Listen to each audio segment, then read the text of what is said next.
Hi, dear bankers. Welcome to EduTap. This is Chap 10-minute a day series of Indian economy and Indian financial systems. Today, we are going to start chapter number 19th. And the fun thing about this chapter is, or the good thing about this chapter is, that we are going to cover this chapter in just two sessions right. तो आज और कल का session जो आप अगर देख लोगे यूनियन बजट वाला, तो इस चैप्टर से रिलेटेड कॉन्सेप्ट्स आपको ऐसे ही क्लियर हो जाएंगे। ठीक है जी।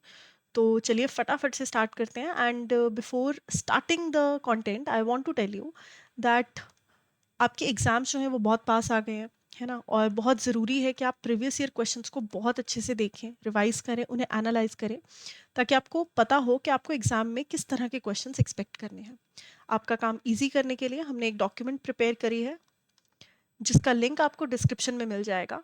इस डॉक्यूमेंट में मल्टीपल चॉइस क्वेश्चंस जो कि सबसे ज़्यादा रेलेवेंट हैं एग्जामिनेशन पॉइंट ऑफ व्यू से, most important topics and previous year questions जो हैं आपको इसमें मिल जाएंगे। तो आई वुड रिक्वेस्ट कि you do give it a try, it will help you a lot with your preparations. तो चलिए स्टार्ट करते हैं चैप्टर यूनियन बजट। राइट। तो क्या होता है यूनियन बजट? देखो, जैसे हम अपना बजट बनाते हैं, मंथली बजट, जब हमारी सैलरी आती है कि ठीक है यार इस महीने इस सैलरी को ऐसे ऐसे ऐसे खर्च करेंगे, है ना। कुछ खर्चे होते हैं जो फिक्स्ड होते हैं, प्लान्ड होते हैं। पता ही है, रेंट जाना है तो जाना ही है ना। ईएमआई गाड़ी की जानी है तो जानी है। कुछ खर्चे होते हैं जो प्लान नहीं किए, रोजमर्रा में हो गए, है ना। ये प्लान नहीं मैं कर सकती कि मेरे घर में ग्रोसरीज कितनी आएंगी। एक बजट में दे सकती हूँ, लेकिन मुझे ये नहीं पता कि चीनी इतने ही लगेगी, अगर गेस्ट आ गए तो हो सकता है ज़्यादा लग जाए, है ना। तो कुछ होते हैं अनप्लैंड या नॉन प्लैंड।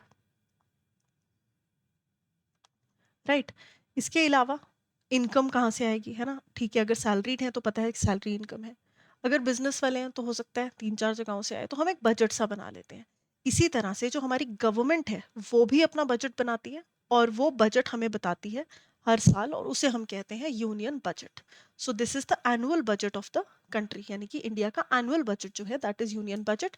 इसे प्रेजेंट करते हैं मिनिस्टर, फाइनेंस मिनिस्टर, जो कि अभी निर्मला सीतारमन जी हैं। और हर साल जो है last working day of Feb में टिल 2016 ये बजट जो है ये दिया जाता था, लेकिन अब फर्स्ट फेब को ये बजट हर साल आ जाता है।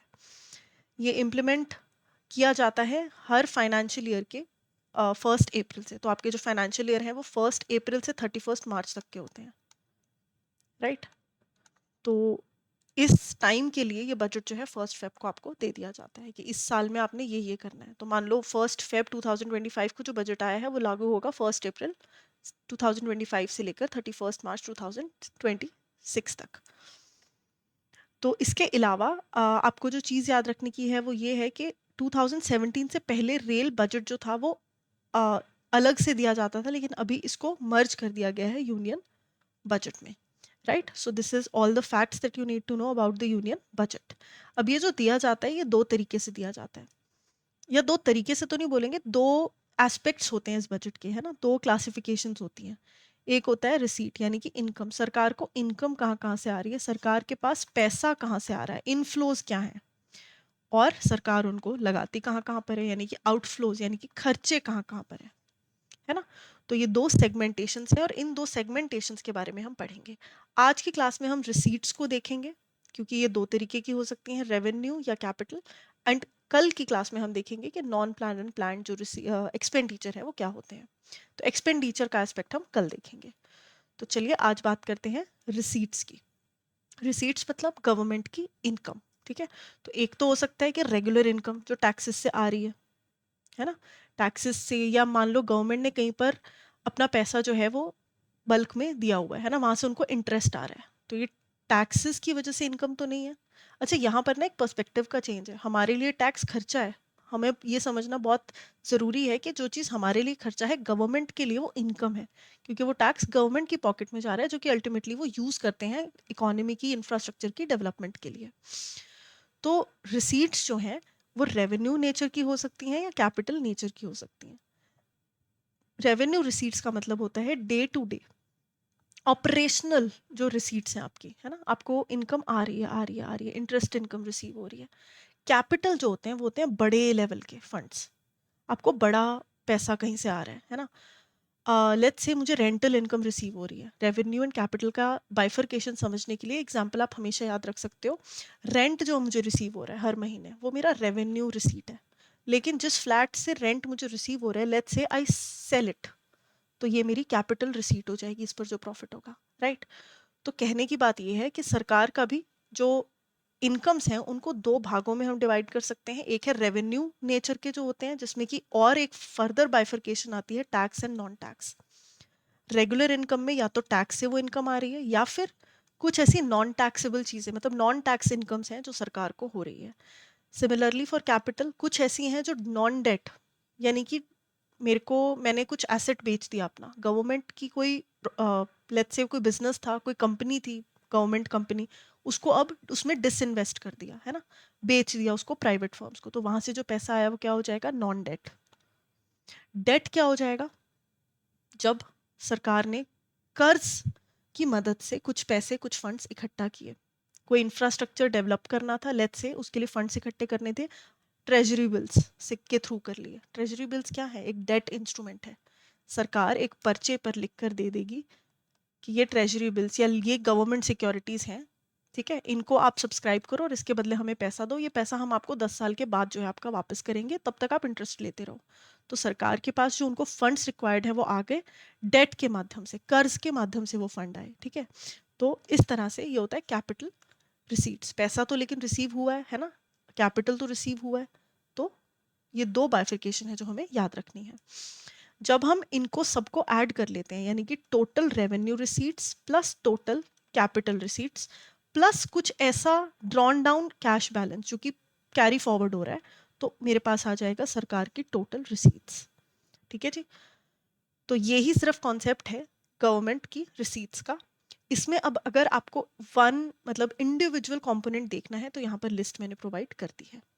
रिसीट्स की बात करें तो रेवेन्यू रिसीट्स मतलब जो रेगुलरली सरकार को रिसीव हो रही हैं, वो या तो टैक्स के माध्यम से हो सकती हैं या नॉन टैक्स भी हो सकती हैं इन नेचर। कहीं से इंटरेस्ट मिल रहा है, डिविडेंड मिल रहा है, कोई ग्रांट मिल गया है ना, रिसीट्स ऑफ यूनियन टेरिटरीज, इस तरह के खर्चे हैं जो कि टैक्स के माध्यम से सरकार को नहीं मिल रहे। आई मीन इस तरह की इनकम्स हैं जो कि टैक्स के माध्यम से नहीं मिल रही, लेकिन नॉन टैक्स पाथ से जो है गवर्नमेंट के पास आ रही हैं।